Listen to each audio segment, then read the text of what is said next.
Hola a todos, bienvenidos de nuevo a una transmisión más acá en Deporte UNAM. Yo soy Yuri Cruz de Deportes Electrónicos UNAM y me encuentro una vez más acá con ustedes para hablarles de uno de los temas que ya les tenía pendientes desde hace mucho y que ya teníamos pendientes. ¿Por qué? Porque últimamente solo hemos hablado desde la perspectiva de lo que es la organización, de qué es lo que hacemos más o menos para que se pueda llevar un torneo a cabo, incluso en la parte de broadcast y de transmisión, pero como tal no habíamos podido hablar tanto de la labor y del deber de un jugador.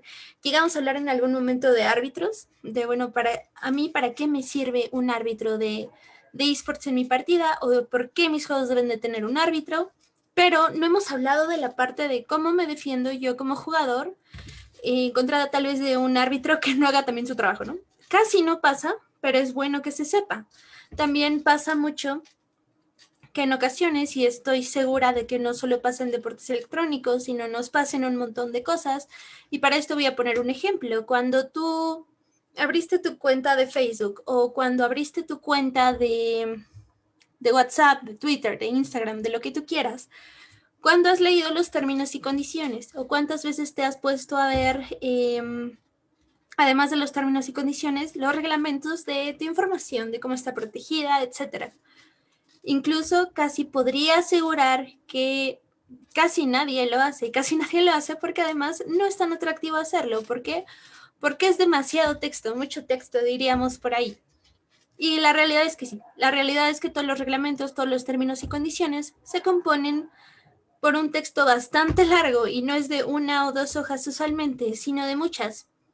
Esto, en esports y en deportes electrónicos, lleva a que haya un gran número de descalificaciones por incumplimientos de reglamento. No solo un gran número de descalificaciones, ya hay ligas profesionales y más altas, a un gran número de multas, incluso monetarias, o de descalificación, o de cierres temporales al acceso de estas competencias de alto nivel. Seleccioné 3 reglamentos, un poco para ir explicando su estructura. Esto podría ser un poco largo, podría hacerlo no tanto, pero eso depende de ustedes, de a quienes compartamos la plática del día de hoy. Yo por acá la voy a estar compartiendo en la página de Deportes Electrónicos UNAM. Síganla en Facebook, ahí estamos para cualquier información que ustedes requieran y necesiten, pero si ustedes también tienen preguntas el día de hoy, por supuesto que pueden hacerlas y yo estaré por acá leyéndolas en el chat y contestando en tiempo real a todas sus inquietudes al respecto. Sin más preámbulo, vamos a comenzar. Primero elegí uno de los reglamentos del propio juego, la propia desarrolladora del juego, la propia empresa, se llama Riot Games de Valorant, crea sus propios reglamentos y a veces es gestionada por terceros. En este caso, Riot para el Valorant Masters, que es el Championship Tour de 2021, contrata a Gigitech para que le hagan como la parte deportiva pues de este torneo. Me gustan mucho los torneos de Riot. ¿Por qué? Porque están bastante completos y son públicos, son del dominio público. Entonces, si tú vas y buscas de qué se va a tratar el Valorant Masters, te sale una noticia y te viene un enlace a los reglamentos, que si no mal recuerdo está por acá, precisamente. Y tienes el reglamento de la competencia y cuando lo ves, madre mía, son 27 páginas de puras reglas. Vamos a ver ¿por qué yo, jugador, debería de conocer el reglamento? ¿Y en qué situaciones se me puede aplicar el reglamento? Porque les juro que ha llegado a pasar. Como experiencia, he sido tanto competidora y jugadora, no profesional, pero sí he llegado a jugar en algunos torneos y por supuesto que se me ha descalificado y me han puesto sanciones y un montón de cosas y eso eran los tiempos en los que yo no leía reglamentos, pero hoy les recomiendo que los lean completamente. No se los tienen que aprender. Basta con conocer las partes que componen al reglamento para que sepan cómo defenderse en caso de alguna injusticia o en caso de que ustedes mismos tengan que aplicar las reglas en contra de otro equipo. Y con este vamos a pasar a un punto bastante polémico, pero iremos a ello poquito a poquito. Estoy tratando de hablar rápido para que nos dé tiempo de abarcar todo. Yo sé que al día de hoy no hay tantas personas como solemos tener aquí en nuestra bonita audiencia de deporte, por tanto les pido que compartan. Pero de igual forma, sé que esta información se queda grabada, entonces si en algún momento ustedes quieren tener acceso a ella, pueden venir aquí y se quedan almacenados todos los videos, no solo de deportes electrónicos, sino de las otras disciplinas. Usualmente tienen un índice, porque como dije, son bastante largos los reglamentos. Esto será de 1 a 2 páginas y posteriormente vienen los antecedentes y objetivos del torneo. ¿Para qué sirve el torneo? ¿Cuál es el objetivo? Y ahí mismo usualmente se encuentra si el torneo necesita algún tipo de contrato, si es un invitacional, si es un torneo abierto, etc. Es decir, el tipo de torneo al que nos estamos metiendo. ¿Por qué quiero saber esto? Porque tal vez si yo soy principiante o yo busco una liga competitiva universitaria, un torneo grande como el Valorant Masters, que al principio tuvo circuitos clasificatorios, no me servirá tanto como para lo que yo busco en este momento. Entonces, es ahí en antecedentes y objetivos, usualmente se llama introducción este apartado, podremos encontrar de qué trata todo. También encontraremos palabras importantes para glosario, políticas de competencia global que usualmente vienen en enlaces o integradas en una especie de anexo, y posteriormente encontraremos la estructura del evento o del torneo. ¿Cuál es el formato competitivo? En este caso, si es un formato de eliminación directa o de doble eliminación. ¿Esto para qué funciona? Para que tú como competidor sepas cuánto tiempo le tienes que dedicar al torneo en cuestión. No solo cuánto tiempo le vas a dedicar al torneo en cuestión, sino hacer un equilibrio si entre el premio vale el tiempo que dura la competencia. Por ejemplo, supongamos que te vas a inscribir a 2 torneos de Smash. Ambos tienen una duración de un bracket de doble eliminación de una semana completa. Una semana completa durante 3 horas al día, por ejemplo. Y el premio son $50. A ti te convendría más agarrar un torneo con la misma duración, tal vez de $100 como jugador. ¿Por qué? Porque no se te pueden empalmar los torneos y eso vamos. Hay reglamentos que prohíben que estés participando en otra liga o en otro circuito, dependiendo de qué tan exclusiva sea la liga o de si la misma liga te está otorgando algo a ti, jugador, por competir. Entonces es importante que estén al tanto de esto, de cuál es el formato competitivo, porque ha habido ocasiones en las que jugadores nuevos, por ejemplo de Smash o de los Fighters, incluso de Clash Royale, están tan acostumbrados a que, bueno, pierdes y te vas y ya dejaste de jugar y ya dejaste tu legado para siempre y a lo mejor y no sirvió tanto lo que hiciste, ¿no? La realidad es que sí funciona. Como dije, hay formatos de doble eliminación, no de eliminación directa. Entonces, ¿qué pasa con los jugadores? Que como no tienen idea del formato, se salen y ya no regresan y regalan una victoria que los pudo haber llevado a Winner Finals.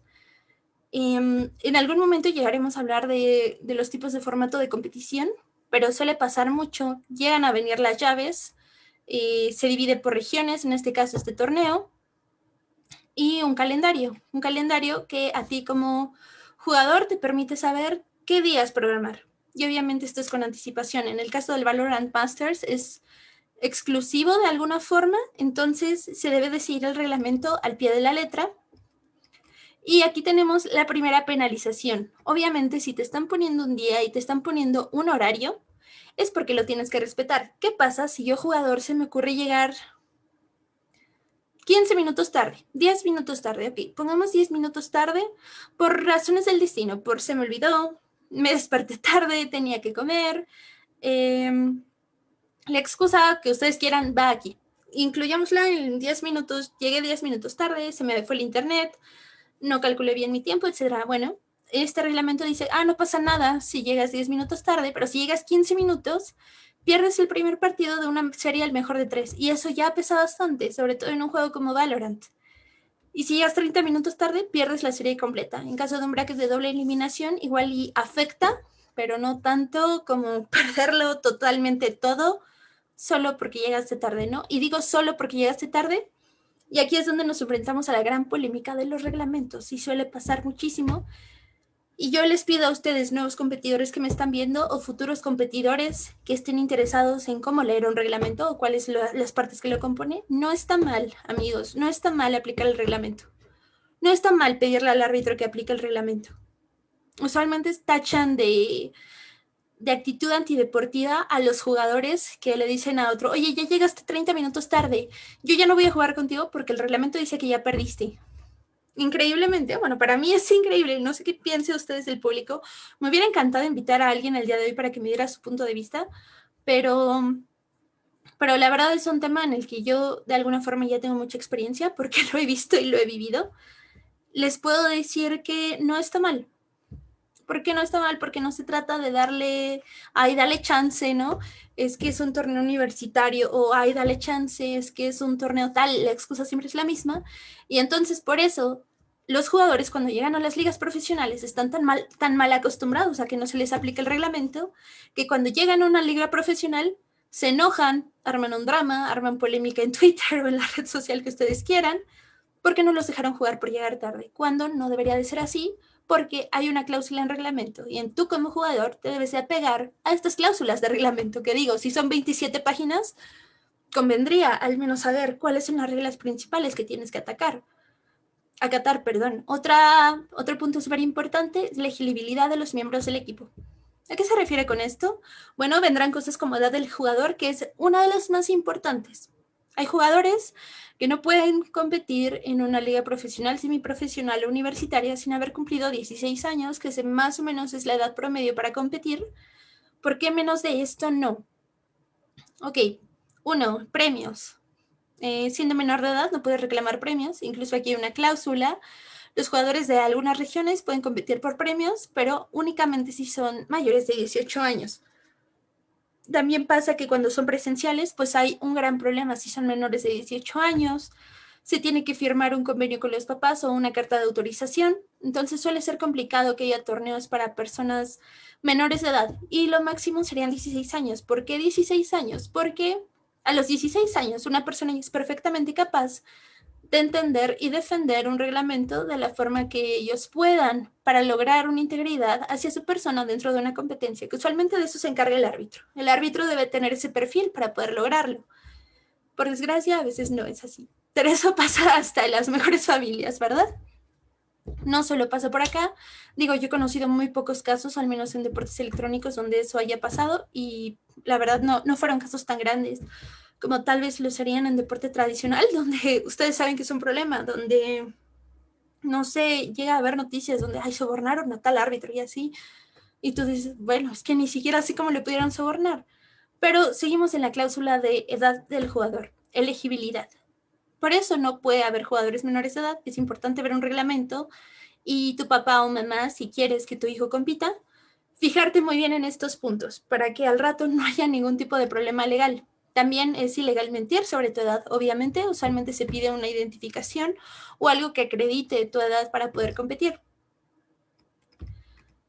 Usualmente en juegos de equipo se requiere un equipo titular y un equipo suplente, y esos cambios deben de ser avisados con anticipación porque recordemos que los esports casi todos cuentan con una estrategia de elección de personajes, de elección de mapa o de construcción de algún mazo, o en el caso de Legends of Runeterra, Clash Royale, etcétera, Hearthstone puede ser.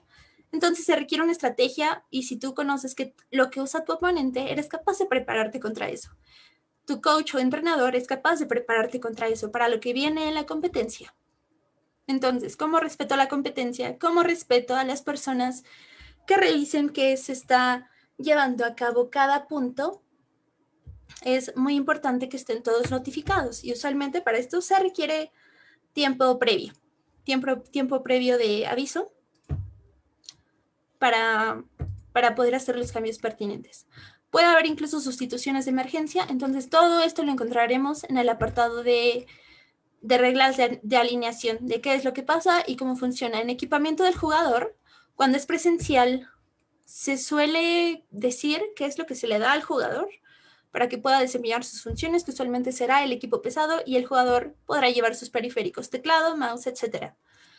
Por ejemplo, jugadores de Xbox y de Play son más adeptos a ellos llevar su propio control porque ya están acostumbrados, incluso los controles, obviamente el mío no es nuevo, les voy a enseñar mi controlito.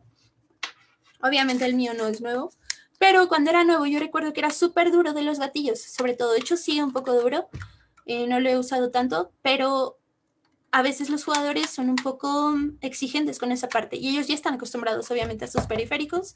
En el caso de un teclado, a la distribución de las teclas. Si yo les muestro, por ejemplo, mi teclado, notarán que hay ciertas diferencias con tal vez el teclado que ustedes puedan tener en casa o el teclado que tú como jugador también puedas tener en casa, aunque sea súper similar.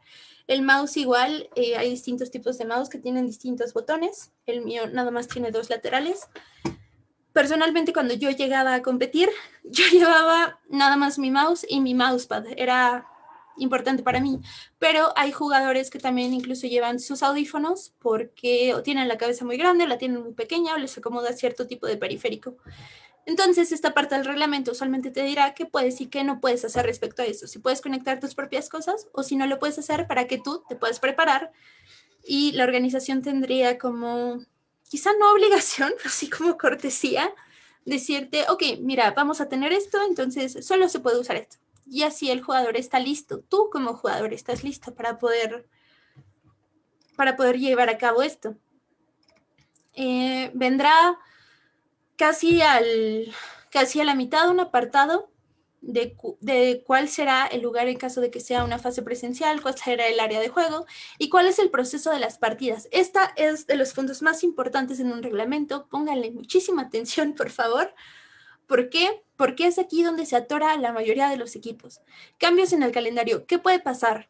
Que los oficiales, árbitros o la organización puede cambiar el calendario. No sin previo aviso. Obviamente hay un aviso porque, de nuevo, la base de todo es el respeto, pero puede haber un cambio y se debe de estar listo para unirse a la sala del torneo. Esto pasa cuando las personas que iban antes de ti en una transmisión, que usualmente los torneos cuando son de transmisión son más estrictos en un horario, se hace de modo que si el siguiente equipo tuvo una emergencia y es flexible a cambiar de hora, se puede hacer sin ningún problema. Esto no quiere decir que no te respeten, esto no quiere decir que haya un cambio, de hecho por eso usualmente se les cita hora y media antes de su encuentro para cualquier cosa que pueda pasar. Hablamos también ya de los árbitros, de qué es lo que pasa.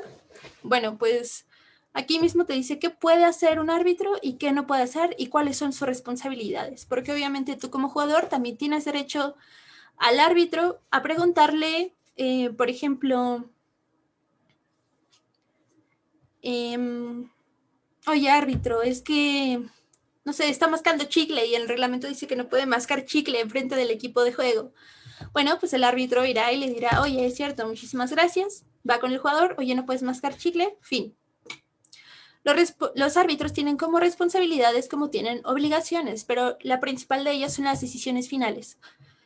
Y acá es una recomendación no solo para deportes electrónicos o esports, es una recomendación para absolutamente todos los deportes. A la autoridad se la acata, no ciegamente, porque hay guías para hacerlo. Esa guía se llama reglamento. El árbitro basa esas decisiones finales en el reglamento. Y a veces el árbitro es odiado por esto, a veces no. El árbitro a veces también es quien se encarga de dar sanciones. Lo siguiente que encontraremos en el reglamento es cuáles son las versiones de juego, porque sí, como ustedes imaginarán, no sé si les ha pasado que cuando tienen alguna aplicación en su celular, ya sea un juego o no, o si ustedes han jugado en Xbox, PlayStation o incluso en computadora más popularmente, les sale como el juego se tiene que actualizar. Y boom, les baja un parchezote o pues como si estuviera bajándose otro juego de unos 3 gigas, de 4 gigas. Y si ustedes leen y ponen atención, en algún lugar de la página debe decir notas del parche. A esto se le llama parche, obviamente, y son versiones que balancean el juego, o a veces lo desbalancean, pero esa es otra historia, para comodidad del jugador, para integridad competitiva, para que pueda ser todavía más competitivo, más justo, etc. Entonces, es importante que en un reglamento, sobre todo de juegos online, principalmente, usualmente los que se juegan presencialmente, no importa mucho el parche porque no hay forma de cambiarlo. Y esto es lo que me gusta de los reglamentos de Riot, que Riot tiene forma de acceder a parches previos para que los jugadores se puedan preparar con anticipación. Es un proceso largo, no cualquier comunidad. De hecho, las comunidades no tienen acceso a esto, sino solo los torneos oficiales, al menos, pero tienen un parche exclusivo para jugar. Entonces te tiene que decir qué parche es. ¿Por qué? Porque cambia el meta, es decir, cómo se comporta el juego alrededor de las decisiones y la estrategia que tomes. Y pues es importante que ustedes lo vean. ¿Por qué? Porque también puede pasar que tú llegas el día de tu competencia y te preparaste para el parche 11.3, por ejemplo. Pero resulta que la competencia era en el 11.2 y ya perdió validez toda tu estrategia. Hagas lo que hagas, te van a ganar porque están en otro parche, porque todos están en otro parche. Entonces, no solo es prestar atención al tiempo, a lo que hace el árbitro, a un millón de cosas, sino prestar atención a ti y a lo que haces como jugador para que tú como jugador también puedas exigir. Si como jugador llegaste tarde y exiges que se te dé un trato especial, déjame te digo algo, no va a pasar. Y no por preferencia ni nada, sino por justicia y ya, simplemente por eso. Vamos al siguiente punto, porque ya nos comimos casi 20 minutos con este primer reglamento. La verdad es que es largo, pero justamente por eso lo escogí, porque está bastante completo. ¿Qué pasa si yo necesito pausar? Esa es otra de las cosas que se van a encontrar muchísimo en juegos. Valorant, que bueno, tiene un sistema de pausa, lo mismo pasa con League of Legends. Bueno, Valorant al menos utiliza pausas tácticas y pausas técnicas. Las pausas tácticas son para hablar un poco de tu estrategia y tienes 30 segundos para poder hacerlo por mapa. Eso está bastante bien, es bastante útil, es cuando no te alcanza el tiempo para planear tu estrategia, para no te alcanza el tiempo para planear a dónde ir. Las pausas técnicas, se me cayó mi micrófono, se me desconectó el teclado, se me desconectó el mouse, se me cayeron los audífonos, se me fue el internet, etc. Para eso sirven este tipo de pausas y son las más comunes. Entonces, si tú estás en un torneo, no tengas miedo de pedirle al árbitro que te dé una pausa. Estás en tu derecho siempre y cuando eso venga en el reglamento. Es algo que tú ya debes de tener preparado y por eso es tan importante conocerlo. ¿Qué pasa si falla el sistema?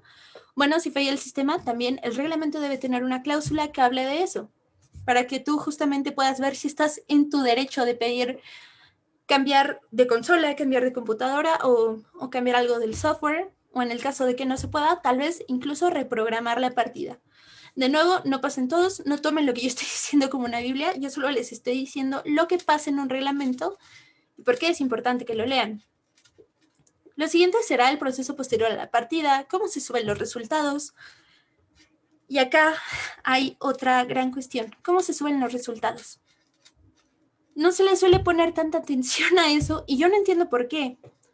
Yo creería que si estoy compitiendo, lo más importante para mí sería obviamente ver mis resultados o ver que mis resultados cumplan con lo que yo tengo en pantalla. Entonces les voy a dar un gran consejo de vida y esto guárdenlo y anótenlo donde ustedes quieran.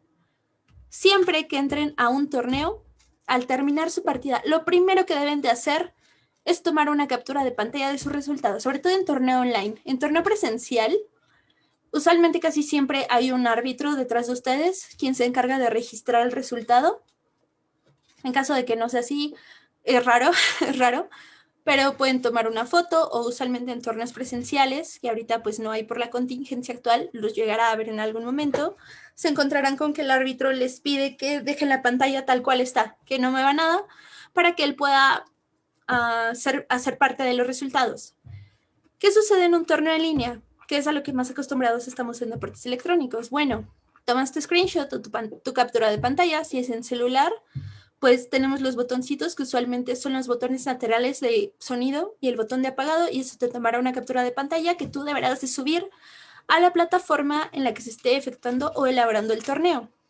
Si no estás en celular, si no es un torneo de celular, quizá te encuentres en computadora. Yo te recomiendo que te descargues Liveshot, Print Screen o algún tipo de aplicación que te permita seleccionar tu pantalla, recortarla y la puedes subir a una nube o guardarla en tu computadora y posteriormente subirla al sitio web host o hospedador del torneo. Si estás en consola es un poco más difícil y yo lo entiendo perfectamente, pero puedes tomar una foto con tu celular y igual subirla a la página hospedadora del torneo. Sé que suena complicado todo esto, pero es para que te puedas defender, es para que puedas defender tus resultados y sobre todo para crear una integridad competitiva. Obviamente el reglamento de Valorant Masters no incluye esta parte, sino habla de más bien qué califica como victoria, qué califica como derrota, qué podría calificar como empate, etc. Y igual nos encontraremos un apartado similar en la mayoría de reglamentos que encontremos, al menos de deportes electrónicos online. Les digo, presencial cambia bastante, sobre todo porque el árbitro tiene un poquito más de participación y la organización también gestiona un poco más toda la parte de lo que hace el jugador online. Por eso usualmente, de hecho, las competencias online no exigen tantas cosas y es un poco más complicado ver procesos de anti-cheat, procesos de no trampa, procesos de no account sharing, que son cosas súper penadas. Después tendremos un apartado de premios, de cuál es el premio de... En caso de ganar el torneo, este reglamento es totalmente público. Si ustedes lo quieren ver, se pueden ir a playvalorant.com y verán las competencias y verán el prize pool para el Valorant Masters dentro del reglamento. Hay otra cosa que, por favor, tienen que tener mucha atención, el apartado de comunicación con el operador del torneo. Ok, Yuri, de Deportes Electrónicos UNAM. Yo entré a un torneo de, no sé, de Arena GG, que lo tengo aquí al lado, ¿no? O de ESL, o de LMB, o de lo que tú quieras. Y resulta que ayer gané, pero no se refleja mi victoria en la página. ¿Qué puedo hacer? Bueno, te ponen ahí una comunicación con el operador del torneo, que es, en este caso, Discord y vía correo electrónico. Usualmente en páginas un poco más grandes, como por ejemplo Arena GG, será a través de un ticket de soporte o a un correo electrónico que te proporciona la misma página. Es importante que sepas esto, es importante que sepas a quién acudir, porque si obviamente te quejas en Twitter, a lo mejor y te leen, pero eso no procede como una comunicación directa con el operador del torneo, ¿me explico? Es decir, supongamos que a mí me cobraron doble en mi comida de Uber Eats.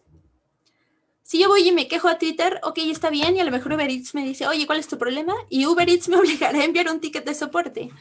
Sería más fácil para mí abrir mi aplicación de Uber Eats y abrir un ticket de soporte directo. Entonces, eso es lo que se tiene que hacer y por eso se tiene que prestar atención a la comunicación con el operador del torneo.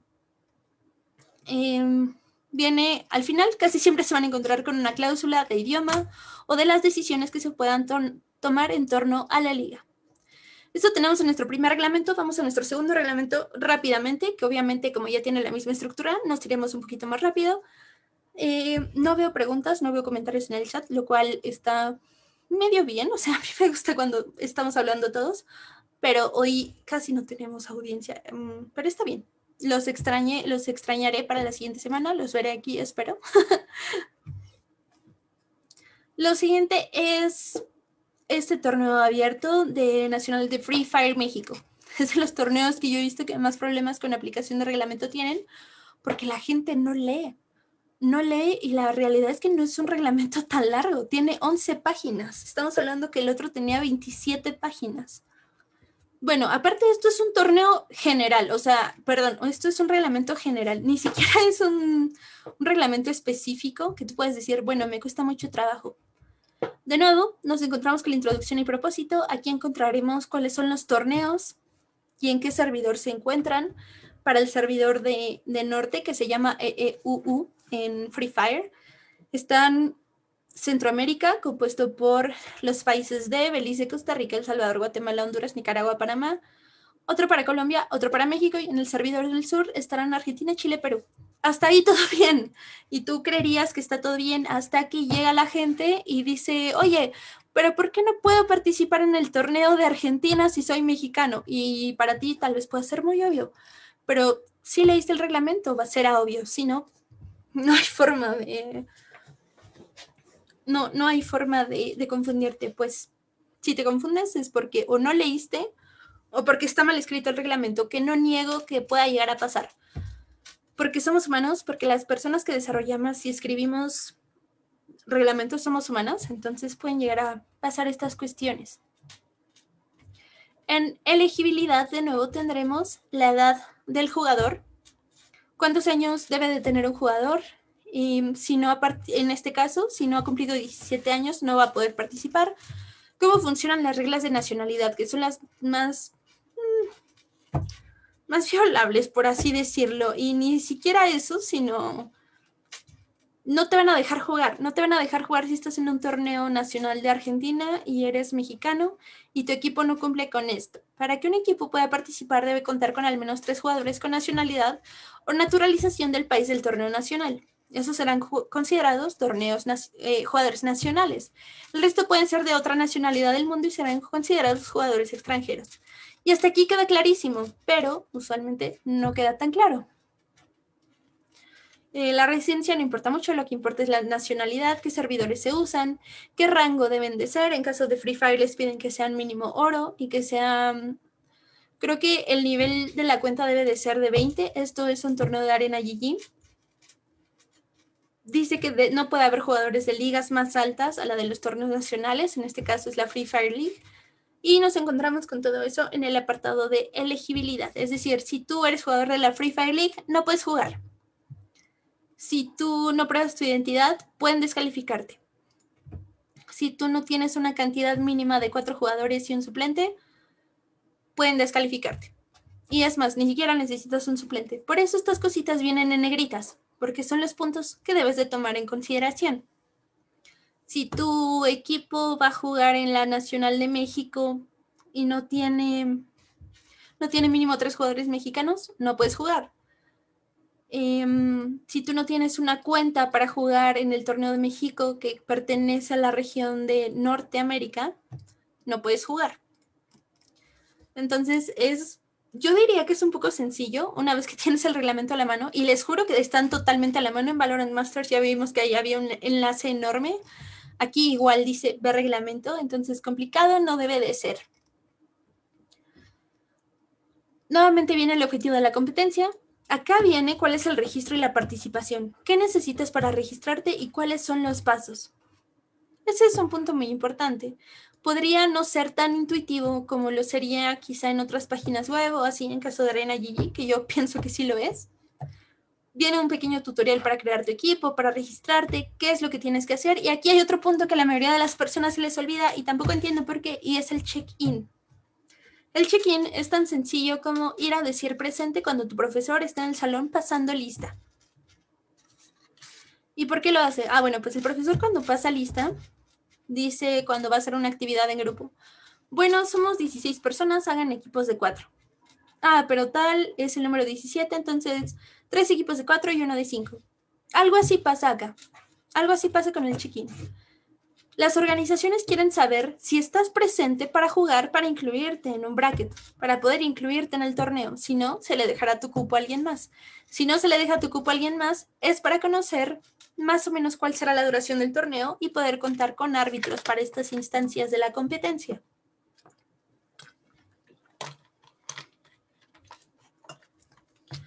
Otra cosa muy importante es no utilizar nombres ofensivos cuando entren a una competencia de deportes electrónicos o a cualquier competencia. Sean lo más políticamente correctos posibles. Se les puede descalificar si no, y eso va desde el nombre.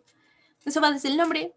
En el caso de este reglamento dice que las cuentas son intransferibles, que no se puede participar más de una vez, que no puede haber cambios de alineación. Y de nuevo, una regla de elegibilidad nuevamente, porque es algo súper importante. En este caso, este torneo no es presencial, entonces aquí te dirá qué es lo que necesitas para competir. Y ahí les va una regla divertida de mi carrera como árbitro, por así decirlo. Alguna vez hice un torneo de FIFA para Xbox y me reclamaron a mí árbitro porque la persona no tenía Xbox Live. Para jugar online necesitas Xbox Live. Y en parte tenía razón. ¿Por qué? Porque en el apartado de equipamiento y software no decía necesitas Xbox Live, aunque fuera explícito que lo necesitas. Entonces, no se sientan mal si en algún momento los reglamentos son demasiado directos o te aclaran cosas explícitas. Esto es por esos pequeños malentendidos que se llaman huecos. Y que obviamente lo son huecos legales. Si aquí no te dice necesitas tener una conexión a internet, aunque sea un juego online, bueno, dices, pues igual ahí puedo jugar. La realidad es que no vas a poder. Y es obvio, sí, pero lo especifica. Debes de tener estabilidad de la conexión de internet y eso es tu responsabilidad. En el caso de Free Fire no se permiten emuladores. Free Fire es un juego para el celular, es gratis si ustedes lo quieren probar y descargar.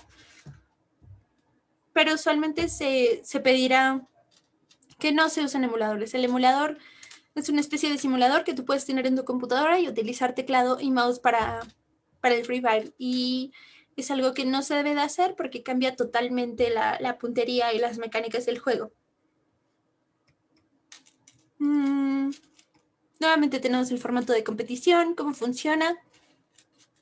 Esto sirve mucho, ¿por qué? Porque así no estás preguntando, porque obviamente no es malo preguntar, es bueno preguntar, Pero si ya viene en el torneo, no tendrías por qué desconocer esto. No tendrías por qué desconocer si se streamea o no tu juego, si solo son mapas, si son varios mapas, cómo funciona la fase de clasificatoria y a dónde llegas en caso de ganar el sistema de clasificatoria. Usualmente las partidas en transmisión son un poco más largas y más planeadas de lo que son en una fase cerrada o en una fase de grupos. Y nuevamente viene el papel de los árbitros, cuál es el horario de tu partida, cuánta tolerancia tienes antes de que haya una sanción. Y usualmente la sanción en Free Fire es, bueno, pues no compites y punto. Y suele ser bastante usual que los equipos lleguen tarde. ¿Cómo se ajusta la partida? Si puede haber espectadores, qué pasa en caso de una reconexión, qué pasa en caso de rehacer un juego y qué pasa si tienes un ping alto. Ahora, si ganas, al menos estos torneos clasificatorios nacionales, tienes un ascenso a la siguiente liga, que es la Free Fire League, que es por el momento una de las máximas competencias en Free Fire. Y nuevamente tenemos los premios y el código de conducta. ¿Qué se puede hacer y qué no se puede hacer? Y esta es de mis partes favoritas de un reglamento y me encanta aplicarla y me encanta hacerla valer por lo que representa, pues. ¿Qué puedo y qué no puedo hacer? No puedo confabularme con otro equipo. Entendible. ¿Por qué? Si hay otras personas dando su mejor esfuerzo, yo tampoco lo voy a hacer. Está en el reglamento, no lo hago. Hackeo, no puedo hacer modificaciones al juego. Y si las hago, y yo leo este reglamento, soy consciente de que me pueden echar de la competencia. Aprovechamiento, no puedes utilizar cualquier error dentro del juego. Esto se le llama exploit.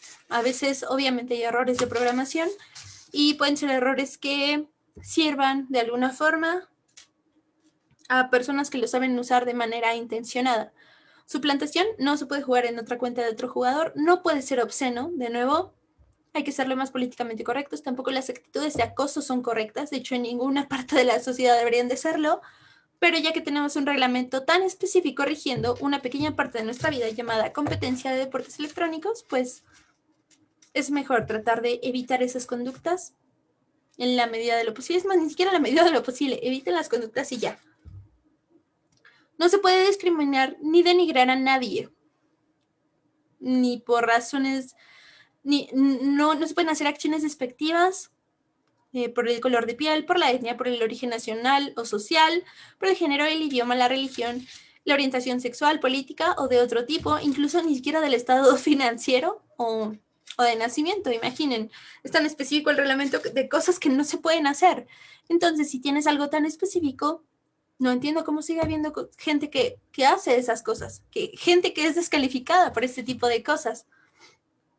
No se puede sobornar ni a jugadores, ni a árbitros, ni a nadie en la índole del torneo. No se puede engañar, no se pueden presentar evidencias falsas.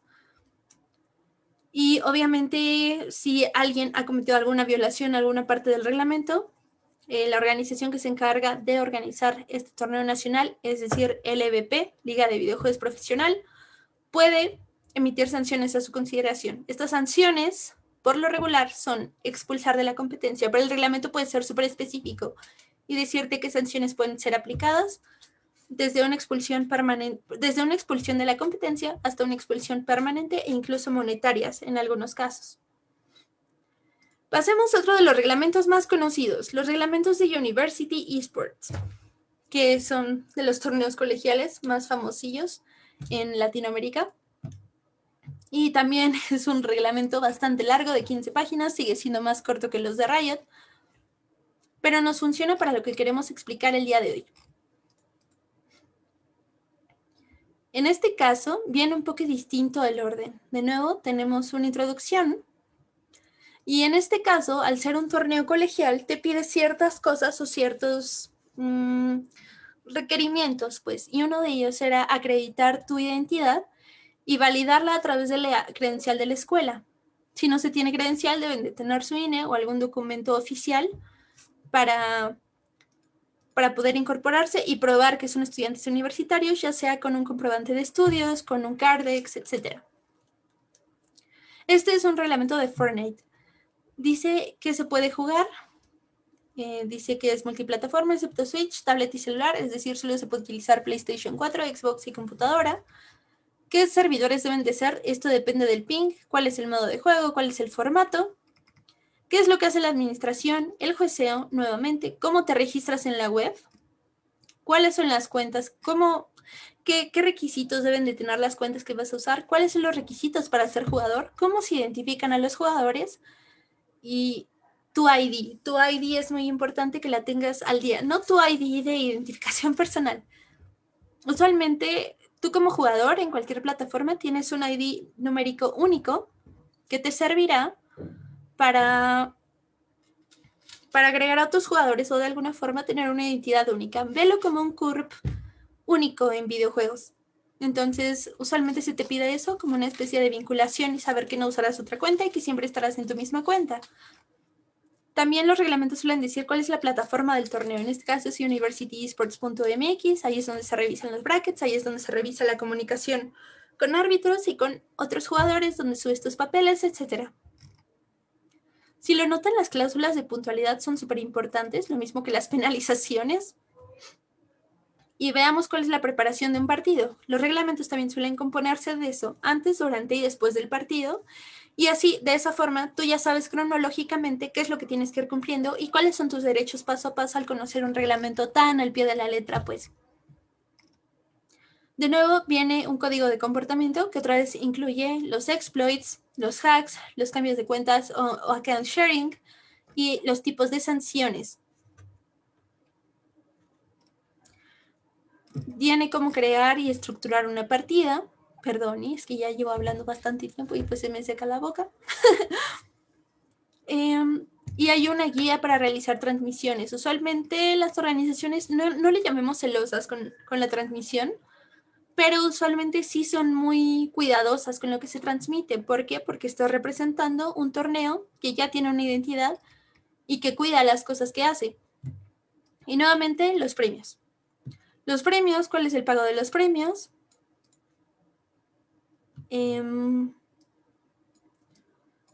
Y dependiendo del tipo de premios, te viene cuánto más o menos se tarda en validarse ese proceso de la entrega de tu premio. Eso es más o menos lo que compone un reglamento. Si lo notaron, vimos varios puntos bastante importantes. 1, lo tienes que leer para conocer tus derechos y obligaciones. 2, tienes que conocerlo para poder defenderte, no contra un árbitro ni nada de eso, para tú poder defenderte ante cualquier situación. Tienes que tomar en cuenta muchos de los resultados que tienes, guardarlos, de alguna forma documentar lo que estás haciendo. Y no te digo como haz historias de Instagram o algo así, sino simplemente debes de tener las pruebas de lo que está pasando para que puedas defenderte. Y ya. Obviamente para poder acceder de alguna forma a este derecho de la defensa o del reclamo o de solicitar una ponderación en las decisiones tomadas, tú también debes de cumplir con tus obligaciones, llegar temprano, registrarte correctamente, hacer caso al árbitro, respetar a tus compañeros, respetar al árbitro, no ejercer ningún tipo de discriminación o de comentarios ofensivos, etc. No sé cómo vaya de tiempo, la verdad es que usualmente me avisa por acá producción, pero ahorita no tengo la menor idea. Supongo que me avisarán en un rato. Yo creo que por el día de hoy no hay preguntas. De hecho, como mencionaba, tenemos bastante poquita gente, pero les agradezco muchísimo por estarme acompañando el día de hoy. Yo sé que me fui rapidísimo con esto y hacía mucho que no me iba tan rápido en una de estas pláticas. El día de hoy sí tuve que hacerlo porque, como vieron, es demasiada información. No se puede ser tan visual en un reglamento. ¿Por qué? Porque a fuerza tienes que leerlo todo y si no quieres leerlo todo, lee estos puntos clave.